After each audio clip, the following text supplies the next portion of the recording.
sababu nimeshindwa kuelewa, kwa sababu all the time ako angani, all the time ako juu ya gari. Mimi kwa ofisi ile ambayo Wakenya wanaijua Harambee, sijai muona akionekana huko. Kwa hivyo nataka niambie Wakenya poleni sana, kwa sababu president yenye tulichagua ni kama anapenda kutembea sana. Kwa hivyo naomba Wakenya poleni sana. Poleni sana kwa sababu president mwenye tuko nayo, yule mwenye mnajua, mwenye alikuwa anajiita ndugu ya Yesu Kristo, William Samoei Ruto, wakati alikuwa anatafuta kura wakati wa mwaka wa 2022, sio yule president sasa tuko nayo, kwa sababu ni kama yeye alikuwa anatumia Wakenya, alikuwa anataka atumie Wakenya so that akipata akuwe mtu ambayo wa kutembea ni tourist kwa katika nchi yetu ya Kenya. Kwa hivyo naomba Wakenya poleni sana. Kwa hivyo mimi nataka niambie hao watu wanajiita opposition leaders, hao wanajiita ndio united, na nyinyi ile kitu mimi nataka niwaambie, msipoungana mkuwe kitu moja, hii makosa yote Wakenya wanalia usiku na mchana itawaangukia nyinyi, itawaangukia, kwa sababu haya yote ambayo tumewitness katika nchi yetu ya Kenya yameletwa ama yaliletwa na wale watu ambao hawako wanasikia, especially kutoka Mount Kenya. Mount Kenya, hii shida yote tuko nao Kenya, hawa ndio wametuletea, kwa sababu waliambiwa na hawakusikia.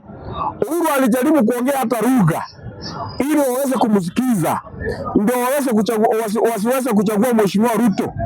Wakasema Ruto wamemuona akitembea na Biblia, wameona akitembea na Biblia kubwa, na yeye alikuwa karibu na Mungu, wakasema wacha wampatie. Saa hii shida yote tunapitia ni ya watu wa Mount Kenya. Kwa hivyo raundi hii nawaomba msiposikia tena,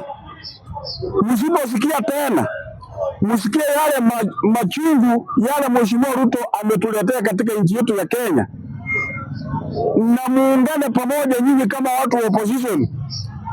Vita itakuwa yenu kati ya Wakenya na nyinyi. Kwa hivyo nataka niwaombe mema, mshikane mpaka dakika ya mwisho, kwa sababu mimi niko 100%. Mheshimiwa William Samoei Ruto alikuwa anataka power so that ndiye akuwe mlevi na power, kwa sababu anasemanga yeye akunywe pombe, lakini amekunywa power ile alipewa na wananchi wa Jamhuri ya Kenya. Kwa hivyo naomba Wakenya poleni sana, na raundi hii msirudie makosa, msijaribu kurudia makosa, kwa sababu mkirudia makosa kumchagua mara ya pili. Mimi kama kijana ya Matiang'i nimewaonya, kwa sababu kura yangu ni moja, lakini nimeona ya kwamba mkijaribu mheshimiwa Ruto apate kipindi ya pili, ndugu yangu utatembea hata bila kiatu, kwa sababu yara amepangia Wakenya akichukua kipindi ya pili ni Mungu peke yake ndiye anajua, kwa sababu Wakenya hamutajua. Kwa hivyo nawaomba tafadhali, mheshimiwa Ruto ni mzuri kwa kuongea, lakini matendo yamekuwa tu bure. Mimi niliongea mbeleni nikasema mahali imefikia saa hii, kwa sababu unajua Ruto anapendanga kujikaribisha sana kwa Mungu, kwa sababu wakati alikuja watu walimuona ni kama ndugu ya Yesu Kristo, lakini kwa saa hii amegeuka ajue maneno ya Mwenyezi Mungu.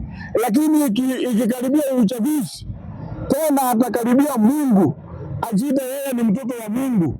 Sasa hatajiita ndugu ya Yesu Kristo, atajiita mtoto wa Mungu, ili ndio anyenyekee kwenu tena mumpatie kura. Mimi nataka niwatahadharishe ya kwamba msijaribu raundi nyingine, kwa sababu mkijaribu mtaweza ona ile mambo hamjaiona. Nikimalizia kabisa, mimi vile mnajua mimi ni kijana ya Matiang'i, na mimi siogopi kusema hili, kwa sababu Matiang'i ako na record na imebainika wazi kwamba yeye ndiye atasapeleka hii Kenya mbele, kwa sababu ya ile track record yako nayo, kwa yale mazuri alifanyia wananchi hapa Kenya. Kwa hivyo naomba Wakenya msimame na hii bulldozer, kwa sababu yeye ndio kifaru, ataweza peleka hii Kenya mbele, kwa sababu ako na ujuzi ya kutosha ili aweze kupeleka Kenya yetu mbele. Asanteni sana, na Wakenya nawapenda, lakini msipendwe na mheshimiwa Ruto, mpende na Mwenyezi Mungu, kwa sababu Ruto yeye alijifanya ndugu ya Yesu Kristo, ndio maana tunalia.